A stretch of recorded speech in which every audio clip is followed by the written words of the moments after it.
Have you ever wondered what happens when corporate cruelty meets invisible power? When a single mother's dedication is rewarded with betrayal, only to discover that sometimes the universe has other plans? This is the story of Keisha Williams, a woman whose quiet excellence was about to collide with prejudice in ways that would shake an entire company to its core. Before we jump back in, tell us where you're tuning in from, and if this story touches you, make sure you're subscribed, because tomorrow I've saved something extra special for you. The morning sun filtered through the floor-to-ceiling windows of Meridian Financial Group's Chicago headquarters, casting long shadows across the marble lobby. The building stood as a testament to American corporate success, its 43 floors housing one of the Midwest's most prestigious investment firms. The lobby buzzed with the familiar rhythm of morning arrivals, polished shoes clicking against marble, elevator chimes, and the soft murmur of colleagues exchanging pleasantries. On the 32nd floor, the corporate accounts division hummed with quiet efficiency. This was where Keisha Williams had built her sanctuary over the past 4 years, transforming a modest cubicle into a command center of organized excellence. Her workspace told the story of someone who understood that details mattered. Client files arranged in perfect chronological order, a small plant thriving under a desk lamp, and a framed photo of her 8-year-old daughter Zoe smiling in her school uniform. Keisha arrived each morning at 7:15 a.m. sharp, a full 45 minutes before her official start time. This wasn't required, but it was her choice. She used these precious quiet moments to review client portfolios, prepare for meetings, and set her intentions for the day. At 32, she had learned that excellence was not an accident, but a series of deliberate choices made in solitude, before the world began making demands. She hung her blazer on the back of her chair, a navy piece she'd found at a consignment shop but had tailored to perfection. Her appearance was always impeccable, not out of vanity, but from understanding that in corporate America, how you presented yourself often determined how seriously you were taken. Her natural hair was styled in a professional updo, and her makeup was subtle but polished. She had mastered the art of looking authoritative without being threatening, confident without being aggressive. The coffee maker in the break room gurgled to life as Keisha prepared her usual black coffee in a ceramic mug that read "World's Best Mom," a Mother's Day gift from Zoe. She carried it back to her desk like a talisman, the warmth seeping through her fingers as she settled into her morning routine. Her computer screen illuminated with a cascade of emails. Keisha's fingers moved across the keyboard with practiced efficiency, responding to client inquiries that had arrived overnight. Mrs. Henderson from Detroit needed clarification on her portfolio rebalancing. The Thompson family was concerned about market volatility affecting their retirement planning. Each response was crafted with care, balancing professional expertise with genuine warmth. This was where Keisha excelled, in the space between numbers and human needs. She understood that behind every account was a family's dreams, someone's future security, a parent's hope to leave something meaningful for their children. Her approach to financial planning was holistic, considering not just profit margins but life circumstances, cultural factors, and long-term aspirations that traditional advisors often overlooked. The cubicle next to hers belonged to Marcus Chen, a soft-spoken analyst who had become her closest ally at Meridian. They had started on the same day 4 years ago, both hungry to prove themselves in a company known for its elite culture. While others competed, Keisha and Marcus collaborated, sharing insights and covering for each other during family emergencies. "Morning, Keisha," Marcus said, settling into his chair with a steaming cup of green tea. "Did you see the Parker Industries proposal come back approved? They specifically requested to work with you on the implementation." Keisha smiled, feeling a familiar surge of satisfaction. Parker Industries was a major manufacturing company looking to restructure their employee benefits package, a complex project worth millions in fees to Meridian. She had spent weeks analyzing their needs, crafting a proposal that addressed both cost efficiency and employee satisfaction. "That's fantastic news," she replied, pulling up the Parker file on her screen. "I'll need to schedule a meeting with their HR director this week to discuss timeline and milestones." Around them, the office began to fill with the morning crowd. Keisha observed the familiar patterns: who grabbed coffee first, who checked their phones obsessively, who immediately dove into spreadsheets. She had learned to read the office ecosystem like a skilled anthropologist, understanding the unspoken hierarchies and alliance structures that governed their professional lives.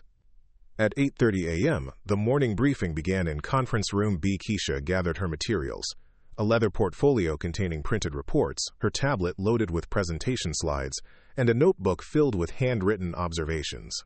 She believed in being over-prepared, knowing that in meetings dominated by male colleagues, her competence would be scrutinized more closely than theirs. The conference room filled with the division's key players. There was Jennifer Walsh, the ambitious vice president, who had climbed the corporate ladder through a combination of strategic networking and calculated risk-taking.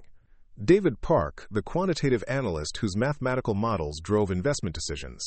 Sarah Mitchell, the compliance officer whose meticulous attention to regulatory details kept the company out of legal trouble. And then there was Bradley Morrison, the division manager who commanded the room with an easy confidence that came from privilege and position. At 45, Bradley represented everything that Meridian Financial Group valued: Ivy League education, family wealth, connections that opened doors before they were even knocked upon. His corner office overlooked Lake Michigan, and his suits came from tailors whose names were whispered rather than advertised. Bradley called the meeting to order with a sharp rap of his pen against the mahogany table. "Good morning, team. Let's review our quarterly performance and discuss upcoming opportunities." The next hour unfolded like a carefully choreographed dance. Each team member presented their contributions to the division's success, highlighting closed deals, satisfied clients, and revenue generated. When Keisha's turn came, she stood with quiet confidence and outlined her achievements. 15 new major accounts secured, client retention rate of 96%, and total revenue generation exceeding her annual target by 32%. The numbers spoke for themselves, but Keisha knew that in rooms like this, numbers were only part of the story. She watched Bradley's expression as she presented, noting the slight tightness around his eyes, the way his fingers drummed against the table. She had learned to read these subtle signs of discomfort, understanding that her success sometimes created unexpected tensions. After the meeting, colleagues lingered in the hallway, discussing upcoming projects and sharing industry gossip. Keisha felt the familiar dynamics at play, the way conversations naturally gravitated towards certain people while others were peripherally acknowledged. She had mastered the art of professional visibility, contributing meaningfully to discussions while avoiding the perception of being too aggressive or difficult to work with. Back at her desk, Keisha pulled up her personal calendar and felt the familiar tug of competing responsibilities. Zoe had a parent-teacher conference next Thursday at 3 p.m. The Parker Industries meeting needed to be scheduled for this week. Her mother had a doctor's appointment on Friday and would need someone to drive her. These were the invisible juggling acts that defined her daily existence, balancing professional excellence with the reality of being a single mother and the primary caregiver for her aging parent. She opened her desk drawer and retrieved a small notebook where she tracked these personal obligations alongside her professional commitments. This private planning system had become essential to maintaining the illusion of seamless availability that her position required.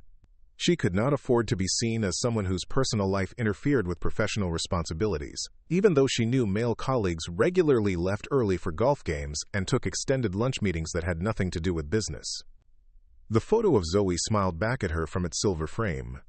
8 years old, gap-toothed, wearing the uniform of St. Catherine's Elementary, a school Keisha had chosen carefully after researching test scores, teacher qualifications, and extracurricular programs. The tuition stretched her budget, but she viewed it as an investment in Zoe's future, a way to provide opportunities that she herself had never had. Keisha's phone buzzed with a text from her babysitter. "Zoe had a great day at school. She's working on a science project about solar systems. She wants to show you her drawing of Saturn when you get home." A smile tugged at Keisha's lips. These moments of connection with Zoe sustained her through long days and challenging clients. She typed back quickly, "Can't wait to see it. I'll be home by 6:30 p.m. Tell her I love her." The afternoon brought a steady stream of client calls and project coordination. Keisha moved between tasks with practiced efficiency, her dual monitors displaying spreadsheets, email chains, and video conferences with clients across the country. She had developed a reputation for being supremely organized and consistently reliable, qualities that had earned her recognition but also higher expectations and increased workload. At 4:15 p.m., her desk phone rang. The caller ID displayed B. Morrison. "Keisha, could you come to my office for a few minutes?" I'd like to discuss the Patterson account transition. She gathered the relevant files and walked the familiar path to Bradley's corner office. The space was a study in corporate power: mahogany furniture, leather-bound books, framed photographs from golf tournaments and charity galas. The view of Lake Michigan stretched beyond floor-to-ceiling windows, the water shimmering in the afternoon sunlight. Bradley gestured to one of the chairs facing his desk. "Please, have a seat. How are things going with the Patterson transition?" The Patterson account represented a significant milestone in Keisha's career, a family wealth management portfolio worth $12 million that she had inherited from a retiring advisor. The transition had been smooth, with the client specifically requesting to continue working with her based on her reputation and approach. "Everything is proceeding perfectly," Keisha replied, opening her portfolio. "The clients are very satisfied with our service level, and we've already identified opportunities to optimize their tax strategy for the upcoming year." Bradley nodded, his expression unreadable. "That's good to hear. The Patterson family has been with Meridian for over 20 years. We want to ensure continuity of service." There was something in his tone that made Keisha's professional instincts sharpen. She had learned to listen not just to words, but to the spaces between them, the subtle implications that often carried more weight than direct statements. "Of course," she responded carefully. "I've been working closely with Jennifer to ensure all protocols are followed, and that the transition documentation is comprehensive." Quote, "Preparing and narrating this story took us a lot of time, so if you are enjoying it, subscribe to our channel. It means a lot to us. Now, back to the story." The conversation continued for several more minutes, touching on technical details and client preferences. But underneath the professional exchange, Keisha sensed an undercurrent of evaluation, as if she were being assessed in ways that extended beyond her demonstrated competence. As she walked back to her cubicle, Keisha reflected on the interaction. In 4 years at Meridian, she had learned to navigate the complex terrain of corporate dynamics, understanding that success required not just professional skill, but also cultural fluency, the ability to read situations, manage perceptions, and build alliances while maintaining authenticity. The afternoon light began to fade beyond the office windows as Keisha completed her final tasks of the day. She responded to the last email in her inbox, updated her project tracking spreadsheet, and prepared materials for tomorrow's client meetings. Her desk was left in perfect order, ready for another day of quiet excellence. At 6:15 p.m., she gathered her belongings and prepared to leave. The office had emptied considerably, with only a few dedicated colleagues remaining at their desks. She made her way to the elevator, thinking about Zoe's solar system project and the evening routine that awaited her at home: homework supervision, dinner preparation, and the precious bedtime conversations that anchored her day. As the elevator descended toward the lobby, Keisha allowed herself a moment of satisfaction. She had built something meaningful at Meridian Financial Group: a reputation, a client base, a professional identity that commanded respect. Tomorrow would bring new challenges and opportunities, but tonight she would focus on what mattered most: being present for her daughter and maintaining the delicate balance that defined her life. The marble lobby was nearly empty as she crossed toward the exit, her heels clicking against the polished floor. Outside, Chicago's evening energy enveloped her as she walked toward the parking garage, where her reliable Honda Civic waited. The car was 7 years old, but meticulously maintained, another symbol of her practical approach to life, investing in reliability rather than status, function over form. This was Keisha Williams' sanctuary, a life built on competence, dedication, and the quiet confidence that came from knowing she had earned her place through merit. She understood the rules of her professional world and had learned to excel within them, creating stability for herself and her daughter while pursuing excellence in everything she touched. She had no way of knowing that tomorrow would bring a collision with forces beyond her control, setting in motion events that would challenge everything she believed about fairness, power, and the true nature of the corporate world she had worked so hard to master. The morning of October 15th began like any other Wednesday at Meridian Financial Group. Keisha arrived at her customary 7:15 a.m., but something felt different in the air. The usual morning energy seemed subdued, and she noticed clusters of colleagues engaged in hushed conversations that stopped when she approached. Marcus was already at his desk, staring intently at his computer screen with an expression she had never seen before, a mixture of anger and disbelief. When he looked up and saw her, his face immediately shifted to concern. "Keisha," "We need to talk," he said quietly, glancing around to ensure they wouldn't be overheard. "Something happened yesterday after you left." She set down her coffee mug, immediately alert. "What kind of something?" Marcus pulled up an email on his screen and angled it so she could read. The subject line read, "Revised account assignments effective immediately." As Keisha scanned the contents, her stomach dropped.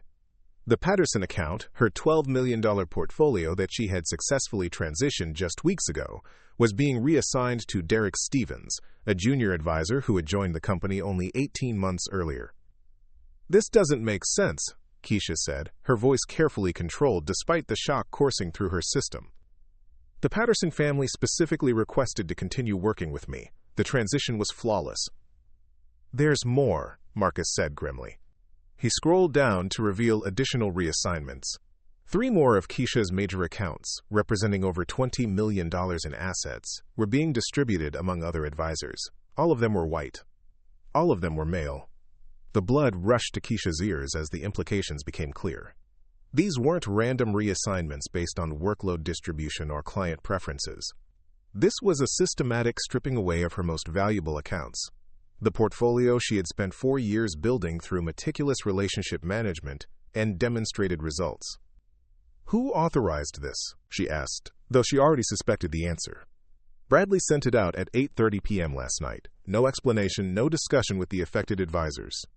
Jennifer Walsh signed off on it, but word is she wasn't consulted until after the decision was made."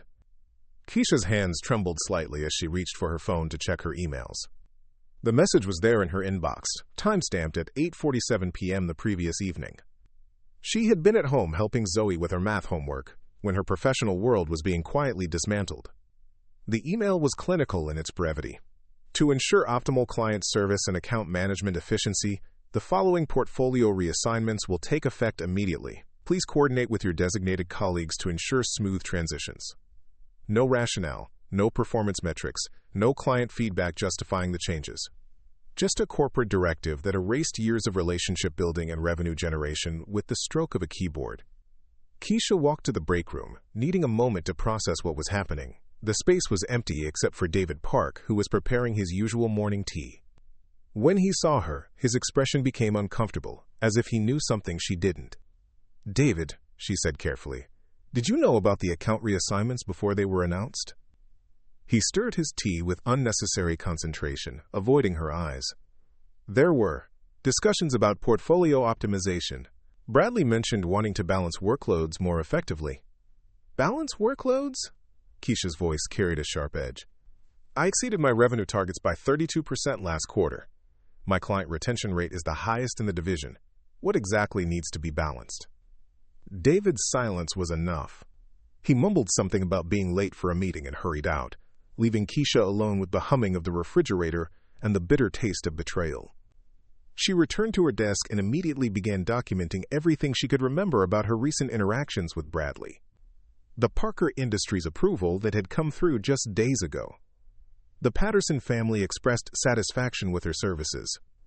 The praise she had received during the quarterly review. None of it made sense in the context of what was happening now. At 9:15 a.m., her desk phone rang. Bradley's extension. "Keisha, I need to see you in my office. Can you come up now?" Quote. Her heart pounded as she gathered her materials, including printed copies of her performance metrics and client feedback forms. If this was going to be a confrontation about her accounts, she would be prepared with data. Bradley's office felt different this morning, colder, more formal. He didn't offer her a seat, instead remaining standing behind his desk with his arms crossed. The gesture immediately established a power dynamic that felt hostile rather than collaborative. "I'm sure you've seen the email about account reassignments," he began without preamble. "I wanted to discuss the reasoning behind these changes." "Yes, I'd very much like to understand the reasoning," Keisha replied, keeping her voice steady. "The Patterson family specifically requested to continue working with me, and my performance metrics demonstrate consistent success with these accounts."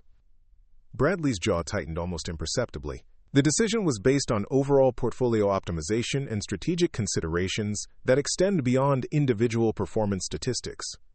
Strategic considerations? Could you be more specific? "Keisha, I think it's important for you to understand your role within this organization. While your work has been adequate, there are broader factors that influence account assignments. client comfort level, cultural fit, long-term relationship potential.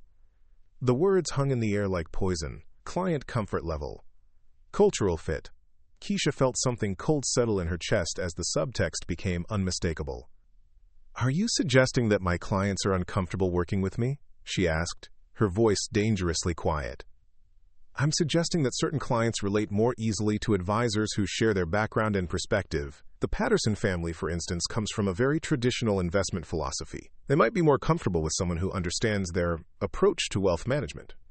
Keisha's mind raced. She had personally managed the Patterson transition. She had received glowing feedback from both Mr. and Mrs. Patterson about her professionalism, expertise, and cultural sensitivity. They had specifically mentioned appreciating her fresh perspective on their portfolio strategy. "Bradley, I have documentation of the Patterson family's satisfaction with my services. They've never expressed any concerns about cultural fit or comfort level. In fact, they've recommended me to 2 other families in their social circle." Quote. His expression hardened. "Keisha, I think you're misunderstanding the nature of this conversation. These decisions have been made at the divisional level, based on comprehensive strategic analysis. Your role is to implement the transitions professionally, not to question the underlying reasoning." The dismissive tone was like a slap. Keisha had spent 4 years proving herself, building relationships, generating revenue, and maintaining the highest professional standards. Now she was being told that none of that mattered because of cultural fit, a euphemism so transparent it was insulting.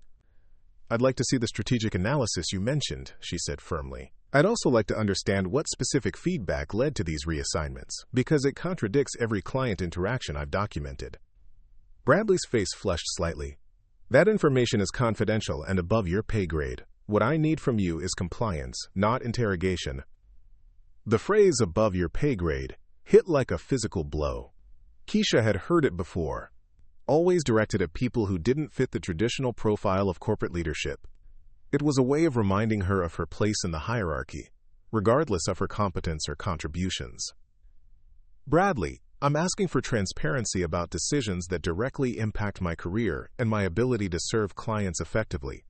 That's not interrogation, that's professional due diligence." "Your career," he repeated, as if the concept amused him. "Keisha, I think you may have developed some unrealistic expectations about your trajectory here. This is a traditional firm with traditional clients who have traditional expectations. Sometimes people need to accept their limitations and work within them." The mask was completely off now. Traditional firm, traditional clients, traditional expectations. The language of exclusion wrapped in corporate politeness, designed to make her complicit in her own marginalization. Keisha felt a surge of clarity cut through her shock and anger. This wasn't about portfolio optimization or strategic considerations. This was about a black woman who had become too successful, too visible, too threatening to the existing order.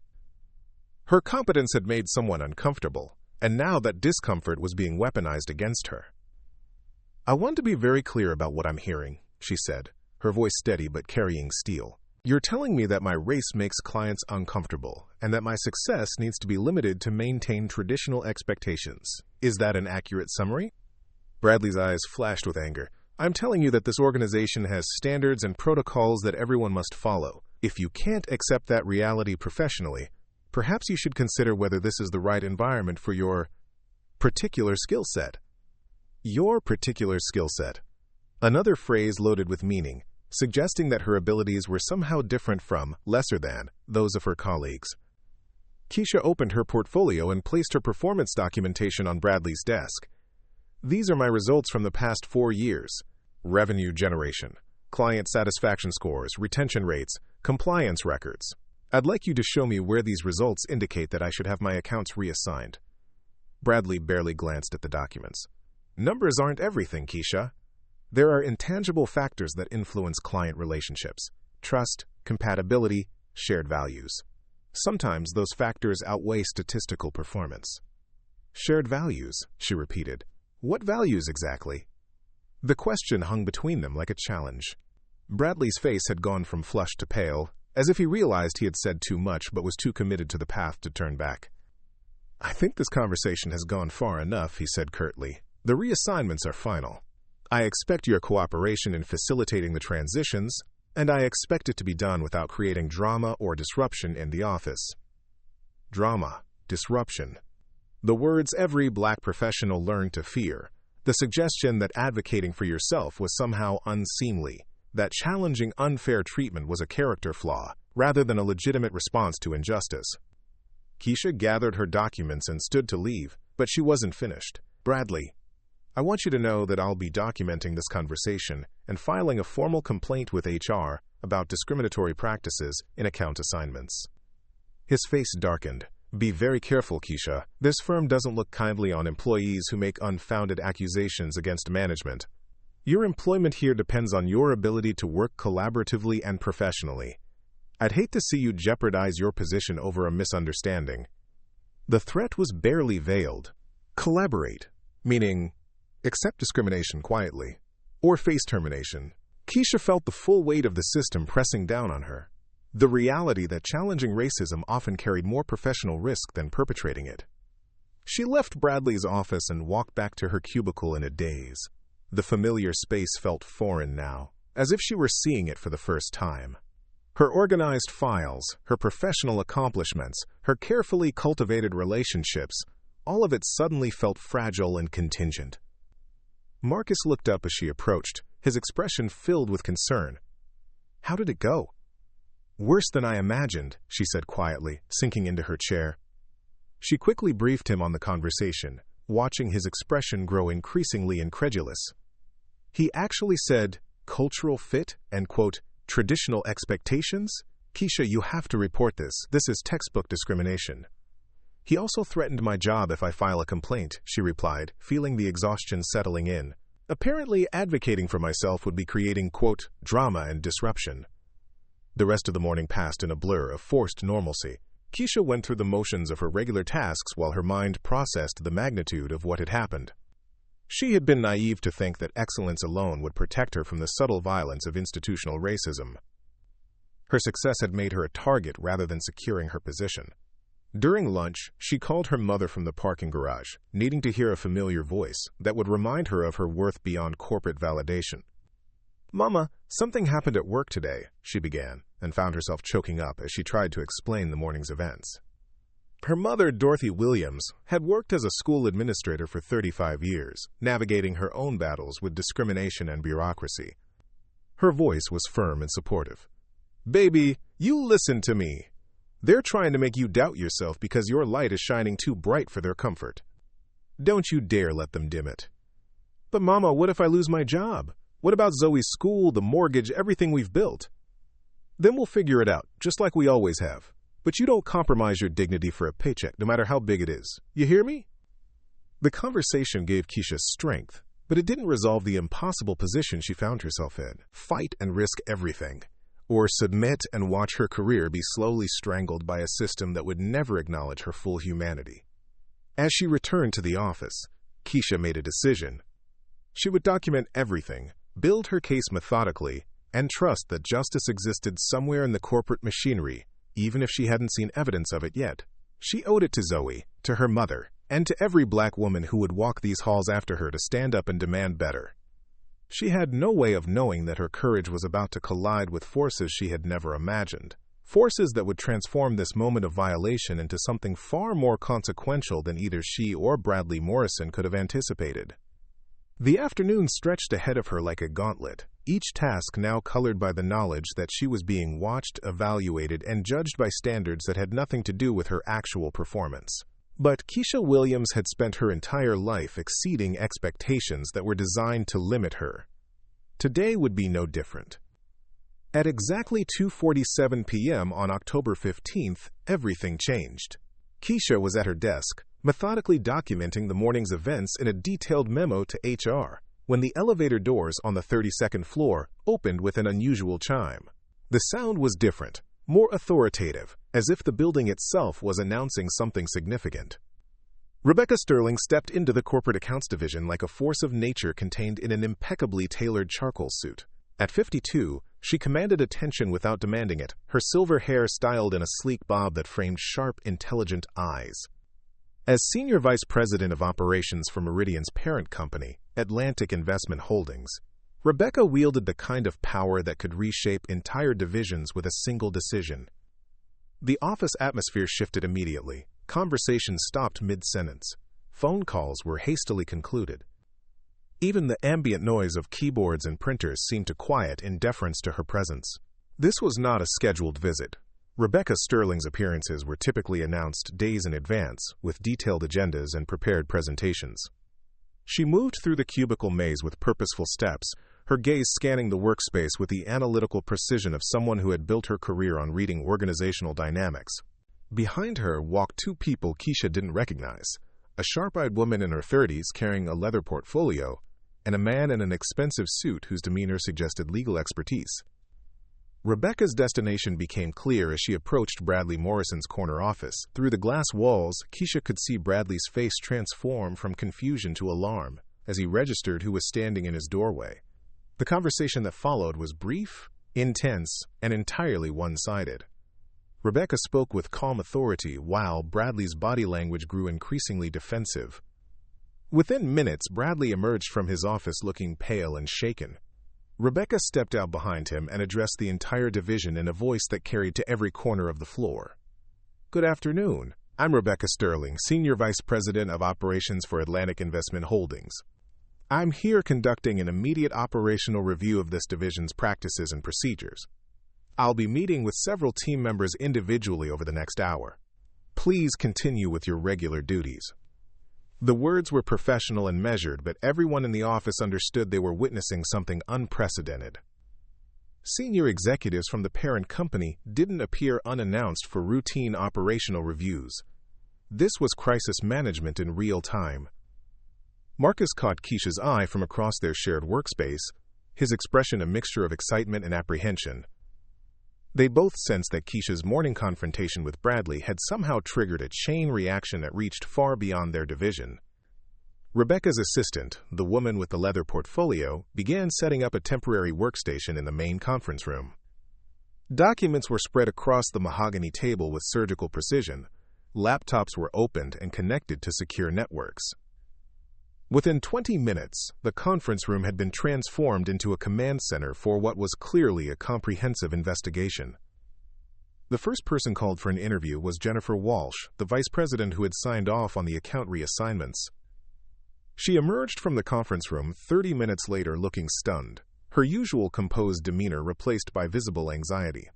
She walked directly to her office and closed the door, something she never did during regular business hours. David Park was next, followed by Derek Stevens, the junior advisor who had received Keisha's Patterson account.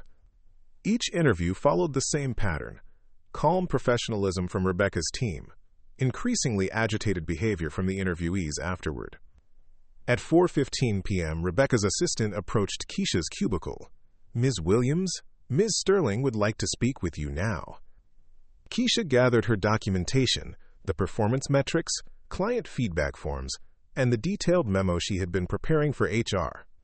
As she walked toward the conference room, she felt the weight of her colleagues' attention. Some faces showed curiosity, others concern, and a few displayed barely concealed resentment. The conference room had been arranged to feel more like a consultation than an interrogation. Rebecca sat at the head of the table, flanked by her two associates. She gestured to a chair positioned across from them, close enough for conversation but not so close as to feel intimidating. "Ms. Williams, thank you for your time. I'm Rebecca Sterling, and these are my colleagues, Lisa Chen from our Internal Compliance Division and Robert Martinez from Legal Affairs. We're conducting a comprehensive review of divisional operations, and your input would be valuable." Keisha placed her documentation on the table and met Rebecca's gaze directly. "I appreciate the opportunity to provide input, Ms. Sterling. I assume this review is related to recent changes in account assignments and management practices." Rebecca's expression didn't change, but something flickered in her eyes. Approval, perhaps, for Keisha's directness. "Let's start with your experience at Meridian Financial Group. How would you characterize your professional relationship with divisional management?" The question was broad enough to allow evasion, but Keisha had spent the day preparing for exactly this moment. She opened her portfolio and placed her performance documentation on the table. "My professional relationship with management has been complex," she began carefully. "My performance metrics demonstrate consistent excellence. Revenue generation exceeding targets by 32%, client retention rates above 96%, and satisfaction scores in the top tier of the division. However, despite these results, I've experienced what I believe to be discriminatory treatment in account assignments and career advancement opportunities. Lisa Chen leaned forward slightly. Can you provide specific examples of this discriminatory treatment? Keisha walked them through the morning's events. The account reassignments, the conversation with Bradley Morrison, the coded language about cultural fit and traditional expectations. She spoke calmly and factually, letting the documentation speak for itself. As she talked, she noticed Robert Martinez taking detailed notes, his pen moving rapidly across a legal pad. Lisa Chen asked clarifying questions about timelines and specific phrases used. Rebecca listened intently, her expression becoming increasingly grave. "Ms. Williams," Rebecca said when Keisha finished her account, "these are serious allegations. Before we continue, I want you to know that Atlantic Investment Holdings has zero tolerance for discriminatory practices. If what you're describing is accurate, there will be immediate and significant consequences." "I understand the gravity of these allegations," Keisha replied. "That's why I've documented everything carefully. I'm not making these claims lightly." Rebecca exchanged glances with her colleagues, some form of silent communication passing between them. Then she made a decision that would alter the trajectory of everyone involved. "Ms. Williams, I want to share some information with you that will help contextualize why we're here today. 3 days ago, Atlantic Investment Holdings received a comprehensive report about practices within this division. The report included detailed financial analysis, client feedback data, and allegations of systemic discrimination in account management and personnel decisions." Keisha felt her pulse quicken. "A report from whom?" "The report was compiled by someone with intimate knowledge of this division's operations, someone who had been documenting patterns of discriminatory behavior for several months. The analysis was thorough, professionally presented, and impossible to ignore." Rebecca opened a folder and placed several documents on the table. Keisha recognized her own account portfolios, client satisfaction surveys, and performance reviews, but they were organized in ways she had never seen before, with patterns highlighted and statistical analyses that revealed systemic disparities in how accounts were assigned and managed. This investigation shows that high-performing advisors from minority backgrounds consistently receive less valuable account assignments, fewer advancement opportunities, and more scrutiny of their decision-making processes. The statistical evidence is overwhelming. Lisa Chen added, "We also found evidence of client satisfaction data being misrepresented or ignored when it contradicted management's preconceptions about advisor-client compatibility." Keisha stared at the documents, amazed by the thoroughness of the analysis. "Who compiled this report?" Rebecca smiled for the first time since entering the building. "Someone who believed you deserved better representation than you were receiving. Someone who understood that institutional change requires both courage and strategic thinking." Before Keisha could ask for clarification, Rebecca's phone buzzed with an urgent message. She glanced at the screen and her expression became businesslike once again. "Ms. Williams, based on our investigation and your testimony today, Atlantic Investment Holdings is implementing immediate changes to this division's management structure. Effective tomorrow morning, Bradley Morrison will no longer be employed by Meridian Financial Group." The words hit Keisha like a physical force.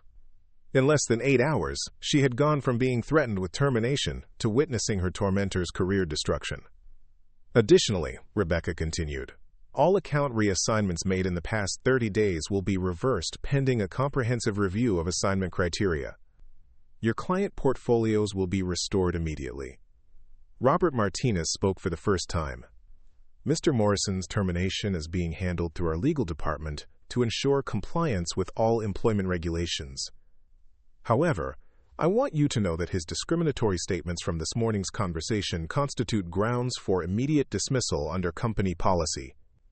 Keisha felt overwhelmed by the rapid pace of developments. "How did you know about this morning's conversation?" "Mr. Morrison's office interactions are recorded for compliance purposes," Lisa Chen explained. "All divisional managers are required to maintain audio documentation of personnel discussions. We reviewed those recordings as part of our investigation." The implication was staggering. Bradley's discriminatory statements had been captured verbatim, creating an undeniable record of institutional racism at the management level. Rebecca gathered the documents and prepared to conclude the meeting. "Ms. Williams, your professionalism and documentation skills during this situation have been exemplary. You've demonstrated exactly the kind of leadership and integrity that Atlantic Investment Holdings values in its personnel." She paused, her expression becoming more personal. I want you to know that your courage in documenting and reporting these incidents has protected not just yourself, but potentially dozens of other employees who might have faced similar treatment. Institutional change requires people willing to stand up and demand better. As the meeting concluded, Keisha felt a mixture of vindication and unreality. The day had begun with her professional world being dismantled, and it was ending with justice being delivered more swiftly and comprehensively than she had ever imagined possible. But as she walked back to her cubicle, she noticed the stares and whispers from her colleagues. Some faces showed respect and admiration, but others displayed resentment and suspicion. She had been vindicated, but she had also become the person who had brought down a popular manager, regardless of his discriminatory behavior. Marcus was waiting at her desk with barely contained excitement. "What happened in there?" "Bradley just cleared out his office and left the building with security. Jennifer Walsh has been on the phone with HR for an hour."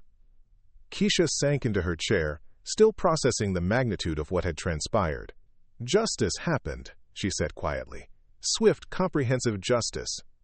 But how did they know to investigate? How did they get here so fast?" Keisha thought about Rebecca's comments about someone with intimate knowledge compiling a comprehensive report. Someone who had been documenting discriminatory patterns for months. Someone who believed she deserved better representation. As she looked around the office, at colleagues who were pretending to work while actually gossiping about the day's events, she realized that her fight for dignity had become something much larger. It had become a catalyst for institutional change that would ripple through every level of the organization. Her phone buzzed with a text from her mother. "How did the rest of your day go, baby?" Keisha typed back, "Better than I could have imagined. I'll call you tonight with details." She gathered her belongings as the workday officially ended, but her mind was already racing ahead to tomorrow. Bradley Morrison was gone, her accounts were restored, and the discriminatory practices that had threatened her career were being systematically dismantled. But she also understood that this was just the beginning. Real change would require sustained effort, continued vigilance, and the courage to keep demanding better, even when the immediate crisis had passed. As she waited for the elevator, Keisha reflected on the day's extraordinary transformation. 12 hours ago, she had been a victim of institutional discrimination. Now she was a catalyst for institutional change, armed with powerful allies and undeniable documentation of the justice she had sought. The elevator doors opened, and she stepped inside, ready to go home to Zoe and begin processing the most consequential day of her professional life. Tomorrow would bring new challenges and opportunities. But tonight she would celebrate the victory of truth over prejudice, of courage over compromise. The reckoning had been swift, comprehensive, and undeniable. Justice had prevailed in ways she had never dared to imagine possible. The morning of October 16th arrived with an unsettling quiet that Keisha couldn't quite place. As she walked through Meridian Financial Group's marble lobby, the usual bustle of arriving employees felt muted, charged with an undercurrent of tension that hadn't existed 24 hours earlier. The security guards nodded politely, but their expressions carried a gravity that suggested everyone in the building knew something significant had happened. The 32nd floor felt like a crime scene in the aftermath of the investigation. Bradley Morrison's corner office stood empty, its door propped open to reveal bare walls where his diplomas and awards had hung. The mahogany desk was cleared of personal items, leaving only the standard-issue computer monitor and telephone that belonged to the company, rather than the man who had been unceremoniously escorted out the previous evening. Keisha settled into her cubicle and immediately sensed the shift in her colleague's behavior. Conversation stopped when she approached. Eyes followed her movements with a mixture of curiosity, wariness, and something that felt uncomfortably close to resentment. She had been vindicated, but vindication in a corporate environment often came with social costs that weren't immediately apparent. Marcus was already at his desk, but his usual morning greeting was subdued. "How are you feeling about everything?" he asked quietly, glancing around to ensure they wouldn't be overheard. "Honestly, it doesn't feel real yet," Keisha replied, powering up her computer. "Yesterday morning I was being threatened with termination, and by evening I was watching my manager get fired for discrimination. I keep waiting for someone to tell me it was all a mistake." The email notifications on her screen told a different story. Her Patterson account had been officially restored, along with the other portfolios that had been reassigned. Client contact information was back in her system, project files had been transferred back to her folders, and her access permissions had been reinstated to their previous levels. But as Keisha scrolled through her messages, she began to notice troubling patterns. Several colleagues who had previously collaborated easily with her had suddenly become formal and distant in their communications.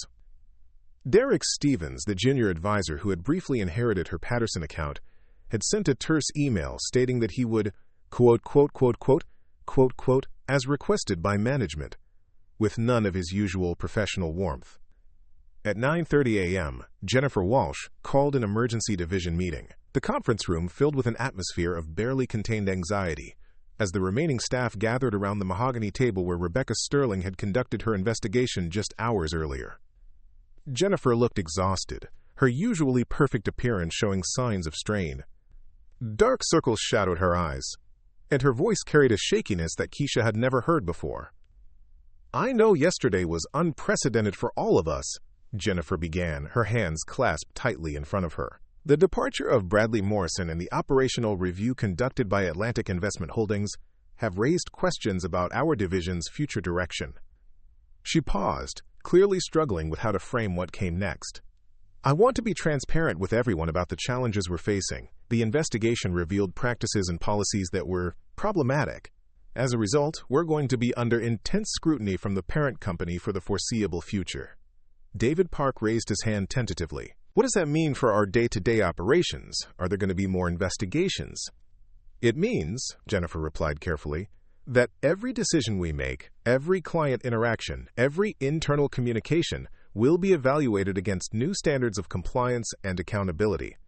We'll have regular audits, sensitivity training requirements, and reporting protocols that didn't exist before." The implications began to settle over the room like a heavy blanket. Increased oversight meant decreased autonomy. Regular audits meant constant scrutiny.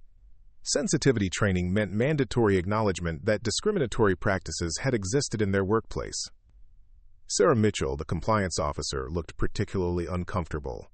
"Jennifer, are we talking about individual performance reviews being affected? Will our previous work be reevaluated under these new standards?" "That's possible," Jennifer admitted. "The parent company is conducting a comprehensive review of personnel decisions, account assignments, and advancement opportunities dating back 3 years. Anyone whose career progression might have been affected by the practices we're addressing will be considered for remediation." Keisha felt a chill run down her spine as she realized the full scope of what was unfolding. This wasn't just about Bradley Morrison's termination or her account reassignments.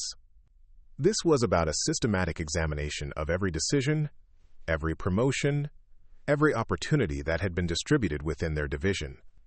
The meeting continued for another 20 minutes, but the underlying message was clear. Their professional world was being turned upside down, and the fallout would affect everyone, not just those who had perpetrated discrimination. As colleagues filed out of the conference room, Keisha noticed the clusters of whispered conversations that formed immediately. She caught fragments of discussion that made her stomach tighten with apprehension. Never had these problems before she started making complaints. Now we're all going to be under a microscope because 3 years of reviews, my promotion could be questioned. The blame was already being assigned, and it wasn't being directed at the discriminatory practices that had necessitated the investigation. It was being directed at her for having the audacity to report them. Over the next few hours, the social dynamics of the office became increasingly apparent. Colleagues who had previously engaged in casual conversation now limited their interactions with Keisha to strictly professional exchanges. The lunch group that had occasionally invited her to join them seemed to have collectively decided she was no longer welcome. Even the administrative staff, who had always been friendly and supportive, now offered only polite smiles and minimal conversation. At 2:15 p.m., Keisha received a call that would deepen her understanding of the unintended consequences she had set in motion. "Ms. Williams? This is Carol Henderson from Human Resources. Could you come to my office for a brief conversation?" Carol Henderson was a veteran HR professional who had navigated corporate politics for over 2 decades. Her office was a study in careful neutrality, professional but not intimidating, furnished with the kind of generic corporate decor that revealed nothing about personal preferences or allegiances. "Please, have a seat," Carol said, gesturing to a chair positioned across from her desk. I wanted to discuss some developments that have emerged from yesterday's investigation. Keisha settled into the chair, her professional instincts immediately alert. HR conversations were rarely initiated for positive reasons, and Carol's formal tone suggested this would be no exception. As you know, Atlantic Investment Holdings has implemented a comprehensive review of our divisional practices. Part of that review involves examining the experiences of employees who may have been affected by discriminatory treatment. Carol opened a thick folder and placed several documents on her desk. We've identified 12 employees whose career progression, account assignments, or compensation may have been negatively impacted by the practices that led to Mr. Morrison's termination. Keisha felt a knot forming in her stomach. 12 employees? Yes. The investigation revealed patterns of discrimination that extended beyond your specific situation. We have documentation of several other instances where qualified minority employees were passed over for promotions, given less desirable account assignments, or subjected to different performance standards than their white colleagues. The folder contained names, dates, and detailed analyses of career trajectories that had been artificially limited by institutional bias. Keisha recognized some of the names. Talented colleagues whose lack of advancement she had attributed to bad luck or timing rather than systematic discrimination. "What does this mean practically?" Keisha asked. Carol's expression became uncomfortable. "It means we're going to be making significant adjustments to compensation, job titles, and account assignments for multiple employees. Some people who received opportunities that should have gone to minority candidates will see their roles modified. Others will receive retroactive promotions and salary adjustments." The implications were staggering. This wasn't just about Keisha's individual case anymore. It was about a wholesale restructuring of the division's hierarchy based on what careers should have looked like without discriminatory interference. "Carol, I need to understand something. When I reported Bradley's discriminatory behavior, I was trying to address my specific situation. I never intended to trigger a division-wide investigation that would affect so many people's careers." Carol leaned back in her chair, her expression sympathetic but firm. "Ms. Williams, I want you to understand that you didn't cause this situation. You reported legitimate discrimination, and that report revealed systematic problems that had been harming multiple employees for years. The investigation was necessary and overdue. But I'm going to be blamed for all of it, aren't I?" Keisha asked quietly. Carol hesitated before answering, and that hesitation was answered enough. Change is always difficult, especially when it requires people to confront uncomfortable truths about systems they've benefited from. Some of your colleagues may not initially understand that these adjustments are about correcting historical wrongs rather than punishing current employees. After leaving Carol's office, Keisha returned to her cubicle feeling overwhelmed by the scope of what her complaint had unleashed. The quiet act of documenting discrimination had become a catalyst for institutional change that would affect dozens of careers, relationships, and professional identities. Her phone rang at 3:45 p.m. The caller ID showed her daughter's school number. "Ms. Williams, this is Principal Anderson from St. Catherine's Elementary. I wanted to let you know that Zoe had a small incident during recess today. She got into an argument with another student and seems quite upset. She's in the nurse's office now, and she's asking for you." Quote. Keisha's heart clenched. Zoe had never had behavioral problems at school. She was a quiet, studious child who got along well with her classmates and teachers. "What kind of argument?" Keisha asked, already gathering her belongings to leave. "It seems another child made some comments about her mother's work situation. Something about seeing news coverage of workplace problems. Zoe became defensive and, well, she pushed the other child. It's not serious, but she's quite emotional about it." The realization hit Keisha like a physical blow. The investigation at Meridian had attracted media attention. Her name had been mentioned in business news coverage of discriminatory practices in financial services. Her 8-year-old daughter was now facing social consequences at school because of her mother's professional situation.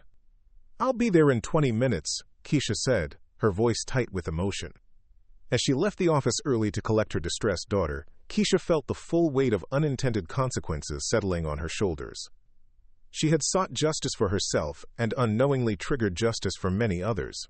But justice, she was learning, was a complicated force that affected everyone in its path, often in ways that couldn't be predicted or controlled. The elevator ride to the lobby felt endless as she contemplated the expanding ripple effects of her decision to stand up for herself. Colleagues who resented the scrutiny her complaint had brought to their workplace. 12 employees whose careers would be readjusted based on historical discrimination. Her daughter is facing social pressure because of media coverage. Walking through the marble lobby toward the parking garage, Keisha realized that moral victories in corporate America were never simple or clean. They came with social costs, professional complications, and personal challenges that extended far beyond the original incident. She had won the battle against Bradley Morrison's discrimination, but she was beginning to understand that the war for true workplace equality would be much more complex and demanding than she had ever imagined. Her phone buzzed with a text from Marcus. "Are you okay? People are saying some pretty harsh things about the investigation affecting everyone's careers.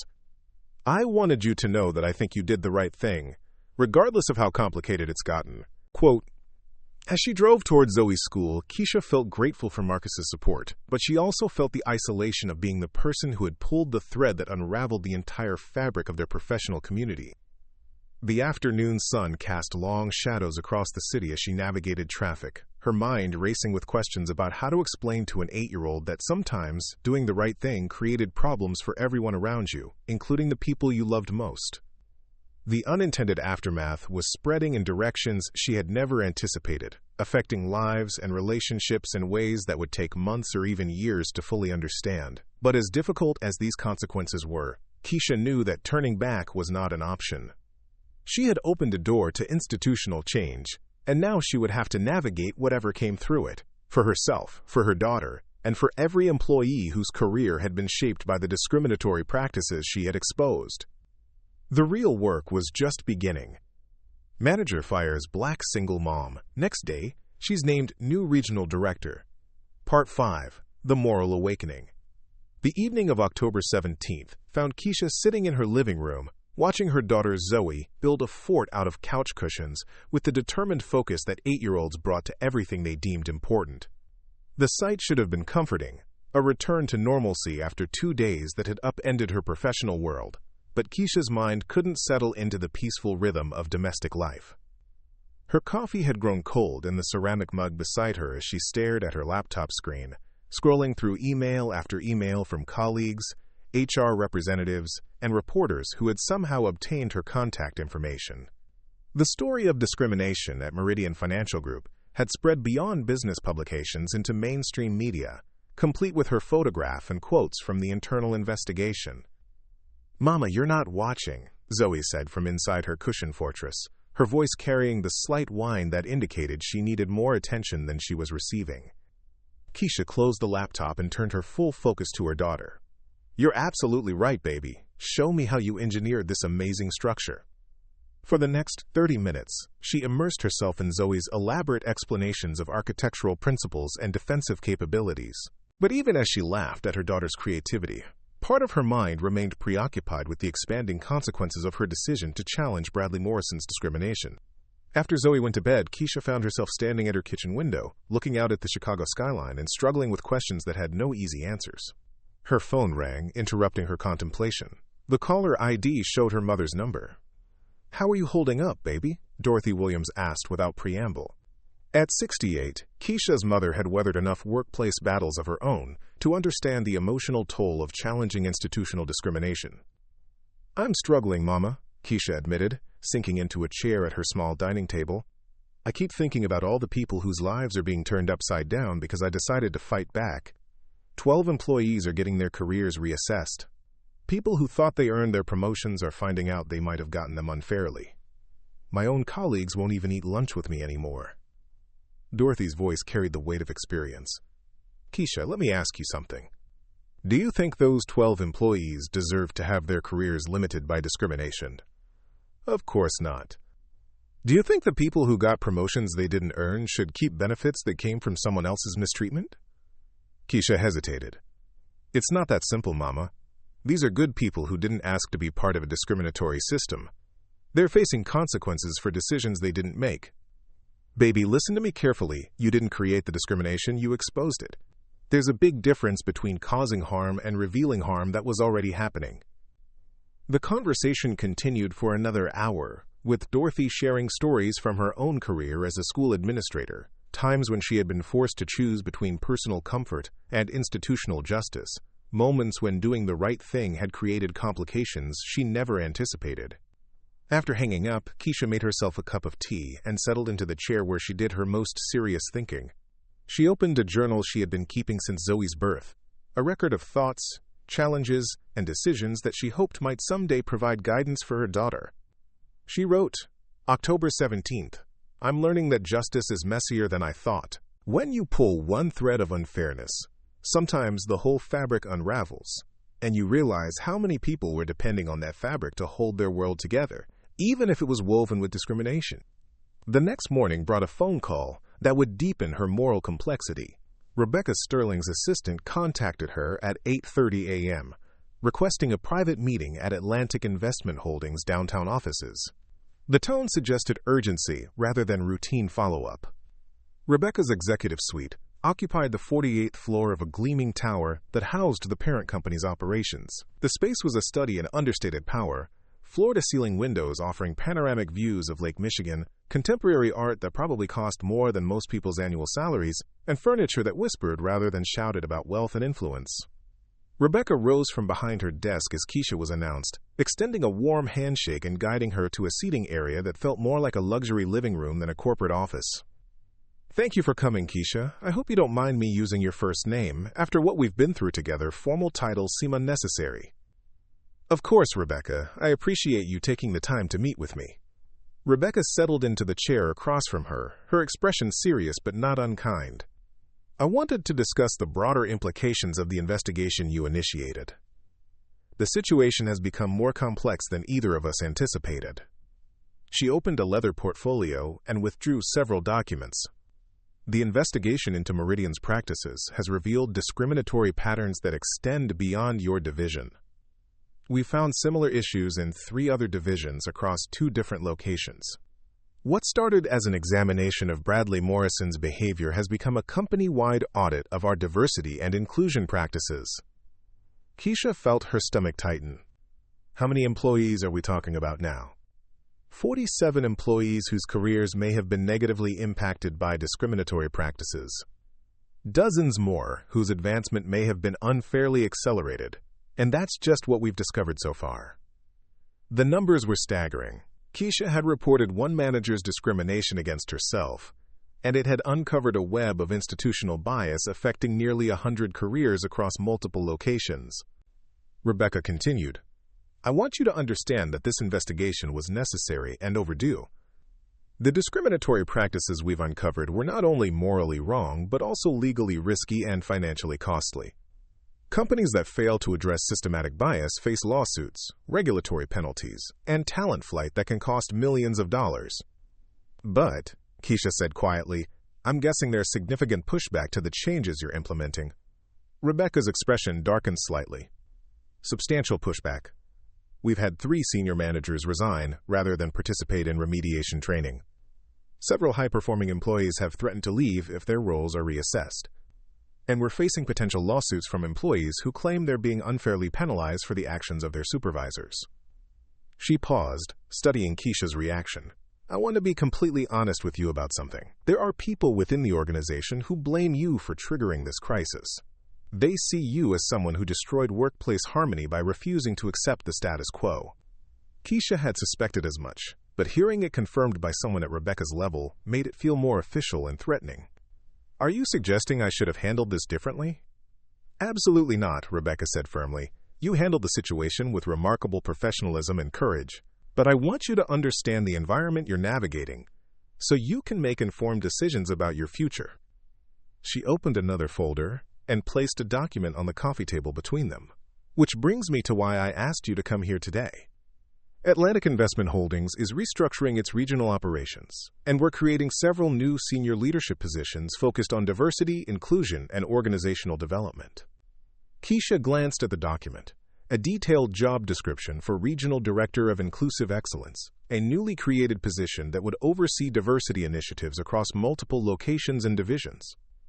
We'd like to offer you this position, Rebecca said. It would mean leaving Meridian Financial Group and joining Atlantic Investment Holdings directly. You'd be responsible for implementing the systematic changes that your complaint helped reveal were necessary. The offer was both flattering and overwhelming. It represented significant career advancement, substantial salary increase, and the opportunity to shape institutional change rather than simply be affected by it. But it also meant leaving behind the world she had worked 4 years to establish, accepting a role that explicitly identified her as the diversity person, and taking responsibility for implementing changes that many employees resented. "This is unexpected," Keisha said carefully. "Can I ask why you're offering this to me specifically?" Rebecca smiled for the first time during their conversation. "Because you've demonstrated exactly the qualities we need. The courage to challenge unfair practices, the professionalism to document and report problems systematically, and the integrity to stand up for what's right, even when it's personally costly." She leaned forward slightly. "But I want you to consider this offer carefully. Taking this position would make you the visible face of institutional change. You'd be implementing policies that some people will resist, investigating practices that some managers want to hide, and advocating for employees who may not always appreciate your efforts." "It sounds like you're trying to talk me out of accepting," Keisha observed. "I'm trying to ensure you understand what you'd be accepting. This isn't just a promotion. It's a commitment to being a change agent in an environment where change is often unwelcome." Keisha asked for time to consider the offer, and Rebecca agreed to give her a week to decide. As she left the gleaming tower and returned to her car, Keisha felt the weight of a decision that would define not just her career but her identity within the corporate world. That evening, she called Marcus to discuss the opportunity. His response was immediate and enthusiastic. "Keisha, this is incredible. Regional director? That's the kind of position people spend decades building toward. You'd be crazy not to take it." "But Marcus, think about what it means. I'd be leaving behind everything I've built at Meridian to become the person responsible for fixing discrimination that other people created. I'd be the symbol of all the changes that are making everyone uncomfortable." "So?" Marcus's voice carried genuine confusion. "You'd also be the person with the power to prevent other employees from experiencing what you went through. Isn't that worth some discomfort?" After the call, Keisha sat with Zoe as she worked on homework at the kitchen table. Her daughter was practicing cursive letters, her tongue sticking out slightly in concentration as she formed careful loops and curves. "Mama," Zoe said without looking up from her paper, "why are some of the kids at school saying mean things about your job?" The question hit Keisha like a physical blow. She had hoped the school incident was isolated, but apparently the social consequences were continuing. "What kind of mean things, baby?" "They say you got people fired and made their parents scared about losing their jobs. They say you're a troublemaker." Keisha felt tears threatening as she realized how deeply the consequences of her actions were affecting the person who mattered most to her. But she also recognized this as a teachable moment, an opportunity to help her daughter understand the complexities of standing up for what's right. "Zoe, sometimes when you see something unfair happening, you have to decide whether to stay quiet or speak up. Speaking up can make some people angry, especially if they were benefiting from the unfair situation. But staying quiet means the unfairness continues." Zoe looked up from her homework, her 8-year-old eyes serious and thoughtful. "So you spoke up?" "I spoke up. And that made people angry?" "Some people, yes." Zoe considered this for a moment, then returned to her cursive practice. "I think speaking up was the right thing to do, even if it made people angry."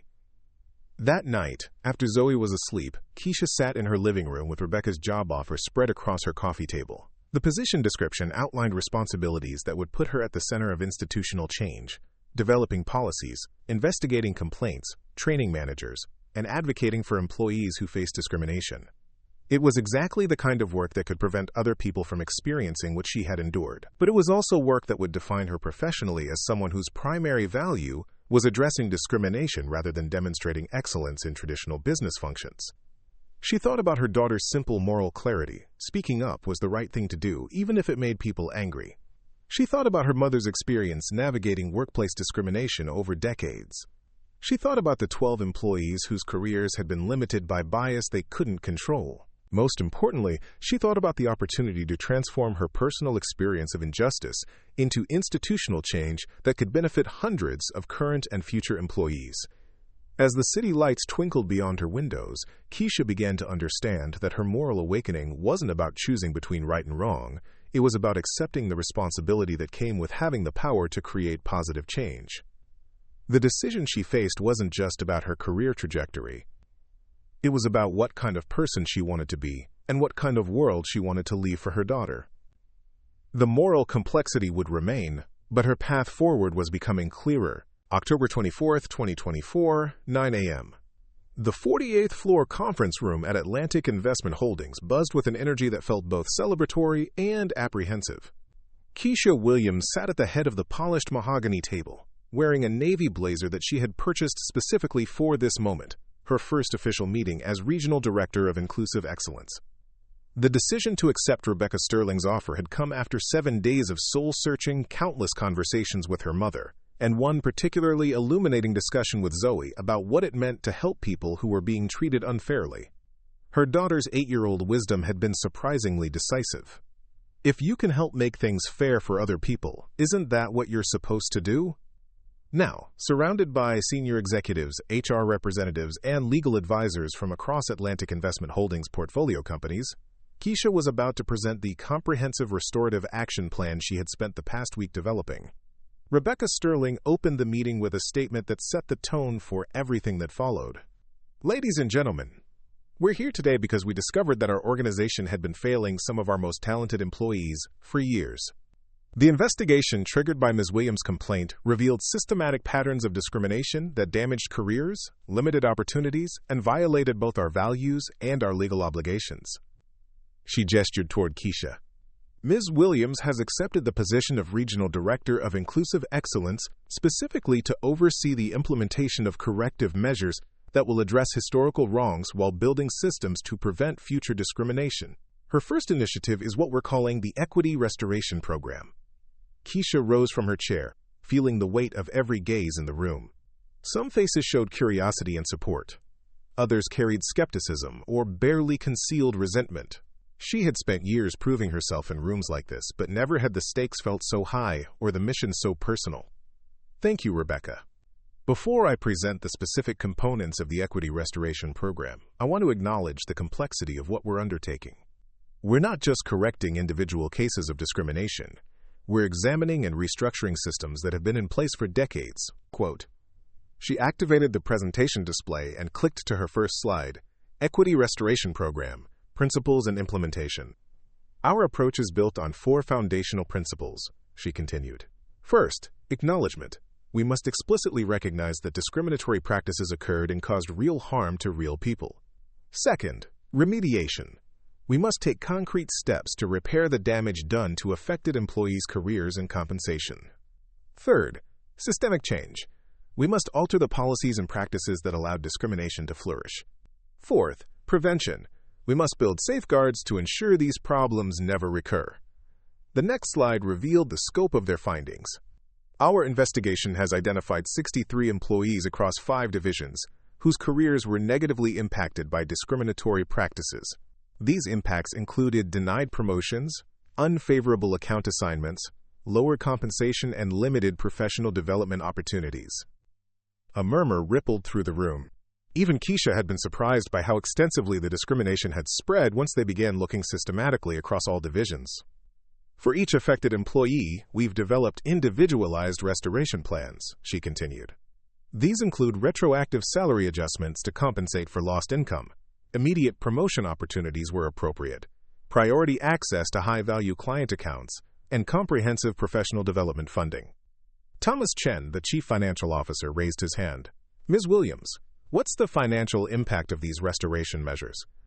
Keisha had anticipated this question and was prepared with detailed cost analysis. The total financial investment will be approximately $3.2 million over the next 2 years. However, our legal team estimates that failing to address these issues proactively could expose us to wrongful termination and discrimination lawsuits totaling between $15 and $20 million. The room fell silent as the financial implications sank in. This wasn't just about doing the right thing morally. It was about protecting the company from potentially devastating legal exposure. Additionally, Keisha continued, Research shows that companies with strong diversity and inclusion practices outperform their peers by 25% in profitability and 70% in innovation metrics. The restoration program is an investment in our competitive advantage, not just our legal compliance. She clicked to the next slide, which outlined the systematic changes they would implement. We're completely restructuring our promotion and account assignment processes. All advancement decisions will now be evaluated by diverse committees using standardized criteria. We're implementing blind resume reviews for initial hiring decisions. And we're establishing clear metrics and accountability measures for all managers regarding diversity and inclusion outcomes. Linda Rodriguez, the head of human resources, looked concerned. How do we handle employees who benefited from the discriminatory system? Some of them may have their roles or compensation adjusted based on this review. This was the question Keisha had wrestled with most intensely during her week of preparation. How do you correct historical injustice without creating new victims? We've developed what we're calling transition support protocols, she explained. Employees whose roles are modified will receive comprehensive career counseling, skills development opportunities, and transition assistance. We're not punishing people for benefiting from a flawed system. We're helping everyone adapt to a fairer one. She clicked to a slide showing the new organizational structure they would implement. We're also creating employee resource groups for different communities within our workforce. Groups for employees of color, women, LGBTQ+ employees, and others. These groups will have direct reporting relationships to executive leadership and dedicated budgets for professional development and networking activities. Rebecca interjected, Ms. Williams, can you explain how this program will specifically address the cultural issues that allowed discrimination to persist unchallenged? Keisha nodded, moving to her next slide. We're implementing mandatory unconscious bias training for all employees, with specialized modules for managers and executives. But training alone isn't sufficient. We're also establishing clear consequences for discriminatory behavior and incentives for inclusive leadership. She outlined the new performance evaluation criteria that would include diversity and inclusion metrics for all managers. 30% of every manager's annual review will be based on their success in creating inclusive teams, developing diverse talent, and maintaining equitable treatment of all employees. This isn't an add-on to their responsibilities. It's a core competency requirement. The presentation continued for another hour, covering everything from mentorship programs for underrepresented employees to supplier diversity initiatives that would extend their commitment to equity beyond their own workforce. When Keisha finished, the room was quiet for several moments. Finally, Rebecca spoke. This is comprehensive and impressive work, Ms. Williams. I can see why you were the right person for this role. She looked around the room at the other executives. Questions or concerns about the implementation timeline? David Morrison, no relation to Bradley Morrison, but still an uncomfortable name for Keisha, raised his hand. I'm concerned about employee morale during this transition. We're essentially telling a significant portion of our workforce that their career success may have been undeserved. How do we maintain engagement and productivity during that conversation? Keisha had anticipated pushback, but she was prepared with data. David, our employee engagement surveys show that 68% of our workforce already suspected that advancement opportunities weren't distributed fairly. Addressing these issues openly actually increases trust and engagement among the majority of employees. She clicked to her final slide, which showed testimonials from companies that had implemented similar programs. Organizations that have undertaken equity restoration initiatives report higher employee satisfaction, improved retention rates, and enhanced reputation in talent markets.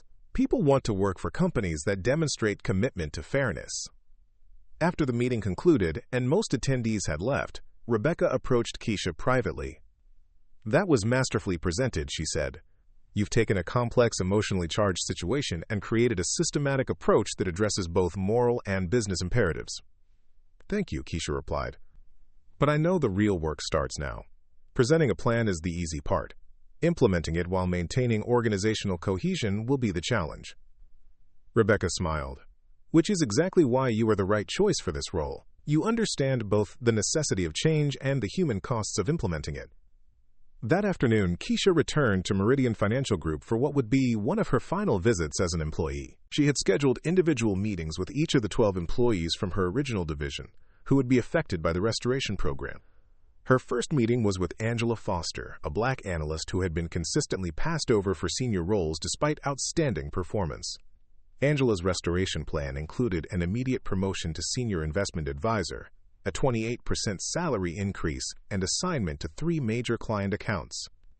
"I can't believe this is real," Angela said, tears streaming down her face as she reviewed the documentation. "I've been here 6 years, watching less qualified people get promoted ahead of me. I was starting to think I wasn't cut out for this industry." "Angela, you were always cut out for this industry," Keisha replied firmly. "The industry wasn't cut out for you. That's what we're changing." Similar conversations followed with other affected employees. Marcus Chen would be promoted to portfolio manager with expanded responsibilities. Sarah Johnson, a Latina advisor who had been steered away from high-value accounts, would receive retroactive commission payments and priority assignment to new major clients. But Keisha also had to meet with employees whose roles would be modified as part of the restoration process. These conversations were more difficult and required all of her diplomatic skills. Derek Stevens, the junior advisor who had briefly inherited Keisha's Patterson account, was one of these employees. His advancement timeline would be extended, and some of his recent account assignments would be redistributed to previously overlooked colleagues. "I don't understand why I'm being penalized for decisions other people made," Derek said, his voice tight with frustration. "I never discriminated against anyone. I just did my job and accepted the opportunities I was given." Keisha had prepared carefully for this conversation. "Derek, you're not being penalized. You're being asked to compete on a level playing field for the first time in your career. The opportunities you received may have come at the expense of qualified colleagues who weren't given fair consideration. But that's not my fault," he insisted. "You're absolutely right. It's not your fault.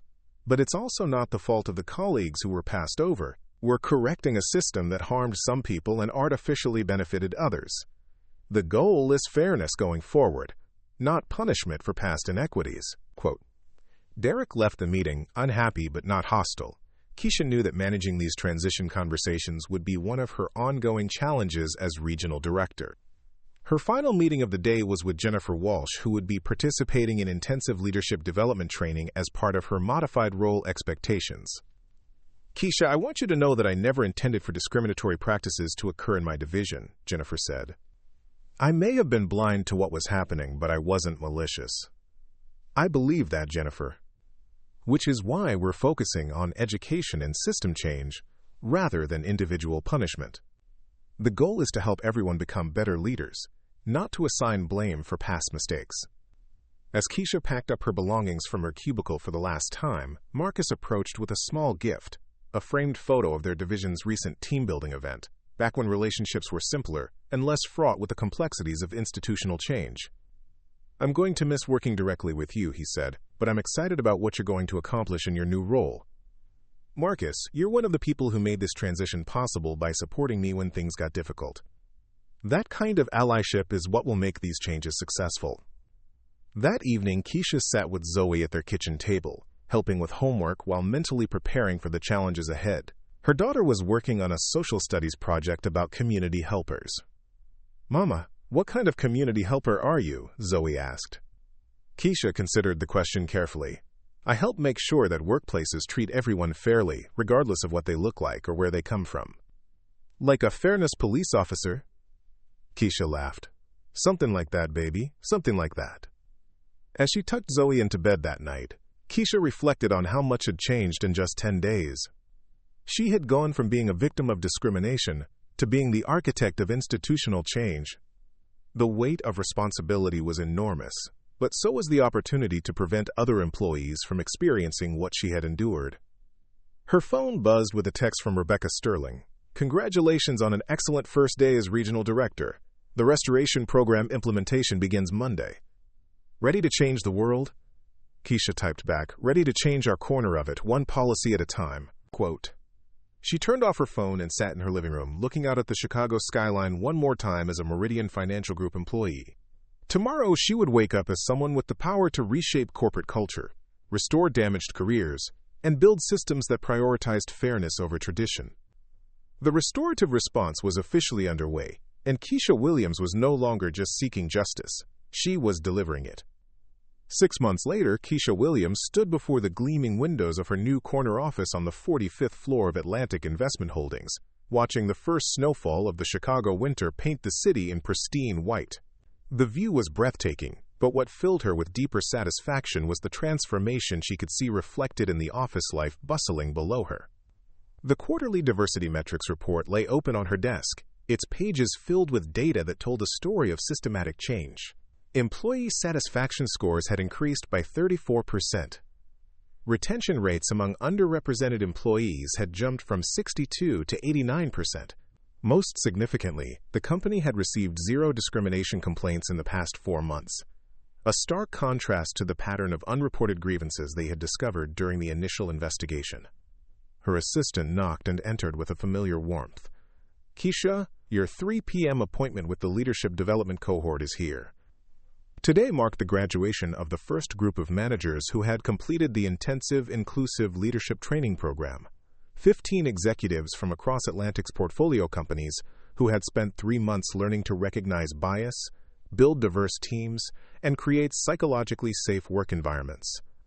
Among the graduates was Jennifer Walsh, who had transformed from someone who inadvertently enabled discrimination into one of the program's most effective advocates. Jennifer now regularly spoke at industry conferences about the business case for inclusive leadership, sharing her own journey of growth and accountability. The conference room filled with an energy that would have been impossible 6 months earlier. The graduating cohort represented every level of the organization, from senior vice presidents to frontline supervisors, united by their commitment to creating workplace equity. "I want to begin today by acknowledging how far we've all traveled," Keisha said, addressing the group. 6 months ago, many of you were skeptical about whether unconscious bias was real, whether diversity initiatives were necessary, or whether our existing systems were actually unfair. Today, you're graduating as certified inclusive leaders who understand that equity isn't just morally right, it's essential for organizational excellence.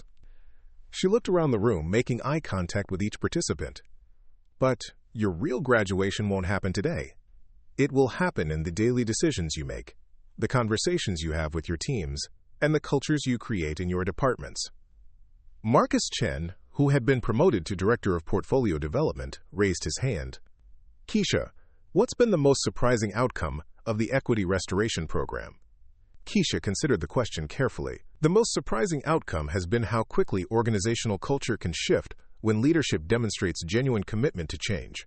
We expected resistance, pushback, and gradual progress. Instead, we've seen accelerated innovation, improved collaboration, and unprecedented employee engagement." She clicked to a slide showing comparative performance data. Teams led by graduates of our inclusive leadership program are outperforming traditional teams by 42% in client satisfaction, 37% in revenue generation, and 58% in employee retention. Equity isn't just the right thing to do, it's the smart thing to do. After the graduation ceremony, Keisha returned to her office to find Rebecca Sterling waiting with a bottle of champagne and 2 glasses. "Congratulations," Rebecca said, popping the cork with practiced ease. "The board of directors reviewed your 6-month progress report this morning. They're so impressed that they're authorizing expansion of the Equity Restoration Program to all Atlantic Investment Holdings subsidiaries nationwide." Keisha accepted the champagne flute, feeling the weight of both celebration and responsibility. "That's incredible news, Rebecca, but I want to make sure we don't lose the personal touch that made this program successful. Equity isn't something you can implement through corporate mandate. It requires relationship building and individual transformation. Which is why they're also approving your request for a team of 6 additional inclusive excellence directors. You'll be overseeing a network of change agents across 12 cities, each focused on adapting our model to their local contexts." As they toasted, Keisha reflected on the journey that had brought her to this moment. Bradley Morrison's discriminatory actions had been the catalyst, but the real transformation had come through systematic commitment to justice, accountability, and restoration. Her phone buzzed with a text from her mother. "Saw the article about your program in the Tribune. So proud of you for turning your pain into purpose." The newspaper article had featured Keisha on the front page of the business section, highlighting Atlantic Investment Holdings as a model for corporate equity initiatives. But more meaningful were the messages she had received from employees across the company, people who felt seen, valued, and empowered in ways they had never experienced in corporate environments. That evening, as Keisha drove home through the snow-dusted streets of Chicago, she stopped at Zoe's school for the parent-teacher conference she had rescheduled 3 times due to work demands. Ms. Rodriguez, Zoe's teacher, greeted her with a warm smile and gestured to a chair beside her daughter's desk. "Ms. Williams, I wanted to discuss Zoe's recent project on community heroes. She chose to write about you and your work in making workplaces fair for everyone." Keisha felt her eyes well up as she read Zoe's carefully constructed paragraphs. "My mom helps people at work get treated the same way even if they look different. She says that everyone deserves a chance to show how smart and good they are at their jobs. Some people used to not get fair chances, but my mom is fixing that. She makes rules that help everyone be treated nicely. She's very proud of what you do," Ms. Rodriguez continued, "and her classmates have stopped making unkind comments.